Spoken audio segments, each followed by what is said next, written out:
Good evening all. ഞാൻ ജിബു പൂനെ. അപ്പോൾ നാളത്തേക്ക് വേണ്ടിയുള്ള എൻ്റെ തയ്യാറെടുപ്പാണ് എൻ്റെ യൂട്യൂബ് വീഡിയോകളെല്ലാം.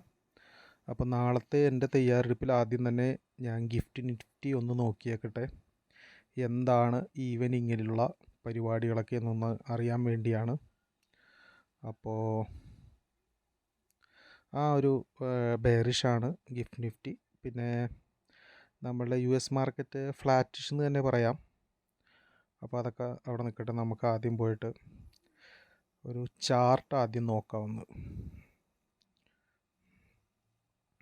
അപ്പോൾ നിഫ്റ്റിയുടെ ചാർട്ടിൽ ഒരു ഗ്യാപ്പ് അപ്പ് വന്നു, അത് സസ്റ്റെയിൻ ചെയ്തു. ഇന്നലത്തെ വീഡിയോയിൽ പറഞ്ഞിട്ടുണ്ടായിരുന്നു ഫസ്റ്റ് തന്നെ ഒരു പുട്ട് എടുക്കാൻ നോക്കുമെന്ന്, നല്ല ഗ്യാപ്പ് അപ്പ് ആണെങ്കിൽ. പക്ഷെ ഞാൻ പുട്ടെടുത്തില്ല. എനിക്ക് പുട്ടെടുക്കാനുള്ളൊരു മൂഡിലായിരുന്നില്ല. പിന്നെ ഞാൻ നിഫ്റ്റിയിൽ യാതൊന്നും ചെയ്തില്ല എന്ന് തന്നെ പറയാം. ഞാൻ ബാങ്കിൽ കോൾ എടുത്തിരുന്നു, അതുമാത്രം എടുത്തുള്ളൂ. പുട്ടെടുക്കാനുള്ളൊരു ഒരു സാധ്യതയിലായിരുന്നില്ല. ശേഷം നമ്മൾ ശ്രദ്ധിച്ചാലറിയാം, ഇവിടെ ഒരു കൺസോൾട്ടേഷൻ നടന്നിട്ടുണ്ടെന്ന്. അപ്പോൾ ആ ഒരു കൺസോൾട്ടേഷൻ നടന്നു. ഇവിടെയും നമ്മൾ ശ്രദ്ധിച്ചാൽ ഒരു ഗ്യാപ്പപ്പിന് ശേഷം ആ ഒരു ഏരിയ തന്നെ നിന്നു. ഇപ്പോൾ അടുത്ത ഗ്യാപ്പപ്പിലേക്ക് വന്നിരിക്കുകയാണ്. ഇനി ഈ ഗ്യാപ്പ് ഫില്ലാക്കുമോ, അല്ലെങ്കിൽ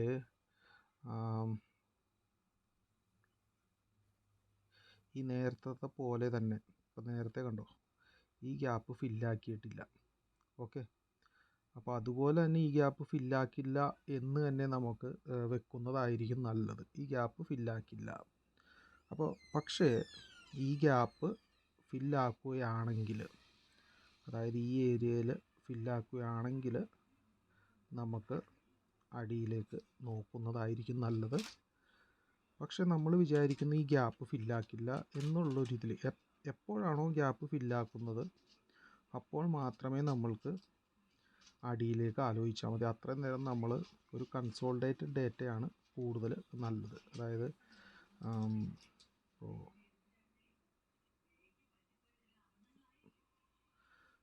നമുക്ക് ആലോചിക്കാം, ഇങ്ങനൊരു കൺസോൾട്ടേഷൻ, അതിനുശേഷം അടുത്ത ഗ്യാപ്പ് അപ്പ് അല്ലെങ്കിൽ ഗ്യാപ്പ് ഡൗൺ. അപ്പോൾ ഇതാണ് നമ്മൾ ഇപ്പോൾ ചിന്തിക്കേണ്ടത്. ഒരു 1-2 ദിവസത്തേക്ക് നമുക്ക് ഈ ഒരു കൺസോൾട്ടേഷൻ ഈ ഗ്യാപ്പ് അപ്പിൽ ഉണ്ടാകും എന്ന് കരുതിയാണ് ഞാൻ മുന്നോട്ട് പോകാൻ പോകുന്നത്. അതിനുശേഷം കൂടുതലായിട്ട് ഞാൻ ഒരു ബജറ്റ് ആയതുകൊണ്ട് ബജറ്റെല്ലാം ആയതുകൊണ്ട് 23,700 പോകും എന്നാണ് എൻ്റെ ഒരു ചിന്താഗതി. പിന്നെ ഇതൊരു സംഭവം ഈ ഗ്യാപ്പ് ഫില്ല് ചെയ്താൽ പിന്നെ ഞാൻ അടിയിലേക്കേ നോക്കത്തുള്ളൂ. അത്രയും നേരം ഞാൻ മുകളിലേക്ക് നോക്കുന്നുള്ളൂ. പക്ഷെ എന്നാലും നാളത്തെ സംഭവത്തിന് വേണ്ടി ഡേറ്റകളൊക്കെ ഒന്ന് നോക്കാം. അപ്പോൾ നമ്മൾ ഡേറ്റ എടുക്കാം. അപ്പോൾ ഇന്നത്തെ ദിവസം 16-ാം തീയതി ഡേറ്റ എന്താണെന്ന് നോക്കാം. ഡേറ്റ കണ്ടാൽ തന്നെ ക്ലയൻസ് കുറേ എക്സിറ്റ് അടിച്ചു. അൺവൈൻഡിങ് ആണ് നടന്നിരിക്കുന്നത്. ഇന്ന് എക്സ്പയറി ആയിരുന്നു. അപ്പോൾ എക്സ്പയറി ഡേയിൽ അൺവൈൻഡിങ് നടന്നു. ക്ലയൻസ് ലോങ്ങിൽ നിന്നും ഷോർട്ടിൽ നിന്നും എക്സിറ്റ് അടിച്ചിട്ടുണ്ട്. പിന്നെ അതുപോലെ തന്നെ കോളിൽ നിന്നും കോൾ റൈറ്റിങ്ങിൽ നിന്നും കോൾ ബൈയിൽ നിന്നും നന്നായിട്ട് എക്സിറ്റ് അടിച്ചു. അതുപോലെ തന്നെ ഇതിൽ അപ്പോൾ ക്ലയൻസ് മൊത്തം അൺവൈൻഡിങ് ആയിരുന്നു. അവർക്ക് പുതിയതായിട്ടൊന്നും നാളത്തേക്ക് വേണ്ടി ചെയ്തിട്ടില്ല. ഇവിടെ DAI കുറച്ചധികം ലോങ് വാങ്ങിച്ചു വെച്ചിട്ടുണ്ട്. അതിൻ്റെ അർത്ഥം അവർ ഇന്ന് എന്തൊക്കെയോ വിറ്റിട്ടുണ്ടാവാം. ഇൻഡെക്സിലുള്ള കുറച്ച് സ്റ്റോക്കുകൾ എന്തെങ്കിലും വിറ്റിട്ടുണ്ടാകാം. അതിനുവേണ്ടി അവർ കുറച്ച് ലോങ് ഇൻഡെക്സ് വാങ്ങിച്ച് വെച്ചിട്ടുണ്ട്.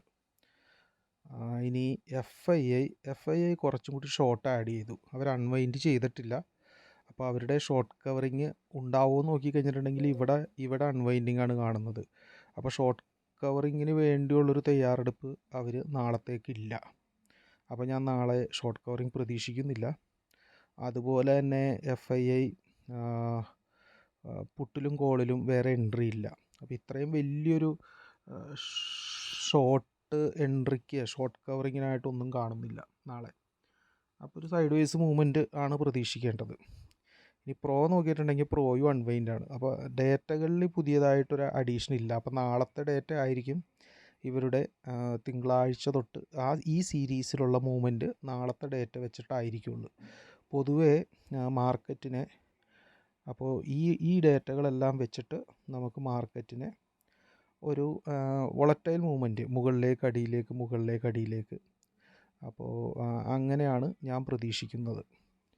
ഇനി നമുക്ക് ഓപ്ഷൻ ചെയിൻ ഒന്ന് നോക്കിക്കളയാം. എന്താണ് ഓപ്ഷൻ ചെയിൻ എന്താണ് പറയുന്നതെന്ന് നോക്കാം.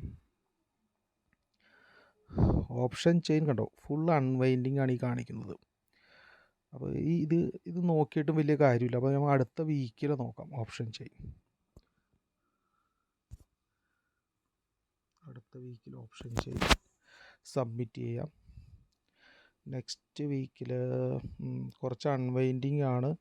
ITM കോളിൽ നിന്നുമാണ് അൺവൈൻഡിങ് വന്നിരിക്കുന്നത്. പിന്നെ കൂടുതൽ ഓപ്പൺ ഇൻട്രസ്റ്റ് ചേഞ്ച് വന്നിരിക്കുന്നത് 23,300 നല്ല രീതിയിലൊരു ചേഞ്ച് വന്നിട്ടുണ്ട്. പിന്നെ കുറച്ച് അൺവൈൻഡിങ്ങും ഉണ്ട്. ഇവിടെ നോക്കിയിട്ടുണ്ടെങ്കിൽ നല്ല രീതിയിൽ അൺവൈൻഡിങ് ഒന്നുമില്ല, നല്ല എൻട്രിയാണ് വന്നിരിക്കുന്നത്. അപ്പോൾ ഈ ഒരു കണക്ക് പ്രകാരം ഇവർക്ക് കൂടുതൽ താല്പര്യം 21,200 അതുമാത്രമല്ല ഇവിടെ ഓപ്പൺ ഇൻട്രസ്റ്റ് ചേഞ്ച് 21,300. അപ്പോൾ ഇതൊക്കെ വെച്ച് നോക്കിയിട്ടുണ്ടെങ്കിൽ മാർക്കറ്റ് ചെറിയ ബുള്ളിഷിലാണ്. അപ്പോൾ നാളെ ഗ്യാപ്പ് ഫില്ല് ചെയ്യാനുള്ള സാധ്യത കുറവാണ് എന്നുള്ളതാണ്. അപ്പോൾ ഈ ബേസിലൊക്കെ ഞാൻ നാളെ ബുള്ളിഷിലോട്ട് മാറി. അപ്പോൾ ഞാൻ എന്ത് ചെയ്യുമെന്ന് വെച്ച് കഴിഞ്ഞാൽ ഞാൻ കാണിച്ചു തരാം ഇപ്പോൾ നാളത്തെ എന്താണ് തീരുമാനമെന്ന്. അപ്പോൾ ഇതാണ് നമ്മുടെ നിഫ്റ്റി. നാളെ ഞാൻ പ്രതീക്ഷിക്കുന്നത്, ഉദാഹരണത്തിന് നിഫ്റ്റി ഇവിടെ ഓപ്പൺ ആയെങ്കിൽ ഞാൻ മുകളിലേക്ക് നോക്കും, ഇവിടെ ഓപ്പൺ ആയാലും മുകളിലേക്ക് നോക്കും. അപ്പോൾ ഈ ഏരിയയിൽ മൊത്തം ഞാൻ മുകളിലേക്ക് നോക്കും. പക്ഷേ ഈ ഗ്യാപ്പ് പിന്നെ ഫില്ല് ചെയ്യുകയോ തൊടുകയോ ചെയ്താൽ പോലും ഞാൻ പിന്നെ അടിയിലേക്ക് നോക്കത്തുള്ളൂ. അപ്പോൾ ഈ ഗ്യാപ്പിനെ തൊടുന്നതനുസരിച്ച് മാത്രമാണ് എൻ്റെ ബെയറിഷ്നെസ്. അതായത് ഞാൻ കാണിച്ചു തരാം. അതായത് ഈ ഗ്യാപ്പ് ഇവിടെയാണ്.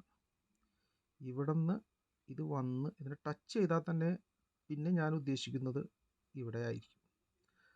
അത്രയും നേരം ഞാൻ മുകളിലേക്ക് നോക്കത്തുള്ളൂ മാർക്കറ്റിൽ. കാരണം ഇതിനെ ടച്ച് ചെയ്തിട്ടുണ്ടെങ്കിൽ ഇവിടുത്തെ ട്രേഡേഴ്സ് പിന്നെ എല്ലാം ഇതിനെ ഇങ്ങനെ തകർത്ത് അടിയിലോട്ട് കൊണ്ടുപോകും. അതുകൊണ്ട് നമുക്ക് ആ ഒരു ഗ്യാപ്പ് ഫില്ല് ചെയ്യണവരെ നമ്മുടെ സ്റ്റോപ്പ് ലോസ് ആണ്. അല്ലാണ്ട് നമുക്ക് യാതൊരു പ്രശ്നവുമില്ല. ഇനി പുട്ട് എവിടെ നിന്ന് മേടിക്കണം എന്നുള്ളതാണ് ഞാൻ പറയുന്നത്. ഇപ്പോൾ 23,400. അപ്പോൾ ഒരു ഉദാഹരണത്തിന് നമ്മൾ ഒരു 21,450 ആ ഏരിയ ഇപ്പോൾ നല്ലൊരു ഇതുണ്ടോ. ഇത് ഇവിടം വരെ ടച്ചൊക്കെ ചെയ്തിട്ടുണ്ടെങ്കിൽ പുട്ട് മേടിക്കും ഇവിടം വരെ. ഇതുണ്ടോ, ഇതാണ് എൻ്റെ നാളത്തെ കളികൾ. അതായത് ഏതാണ്ട് 21,250 21,448 ഇതിൻ്റെ ഇടയിലുള്ള കളികളായിരിക്കും ഞാൻ കൂടുതലായിട്ട് ചിന്തിക്കുന്നത്. പിന്നെ വേറൊരു കാര്യം എന്ന് വെച്ച് കഴിഞ്ഞാൽ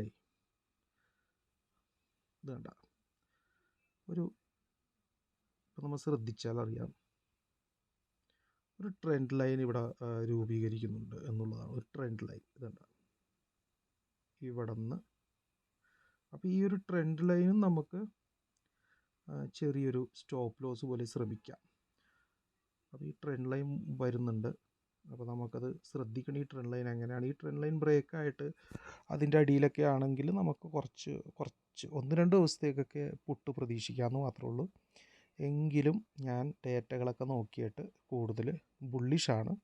പിന്നൊരു സംഭവം എന്ന് വെച്ച് കഴിഞ്ഞാലേ അതൊരു ഇങ്ങനെയൊക്കെ ബുള്ളിഷ് ആകുമ്പോൾ ഏതെങ്കിലും, അതായത് ഏതെങ്കിലും ഒരു ദിവസം ഒരു വലിയൊരു ഫോള് വരാൻ സാധ്യതയുണ്ട്.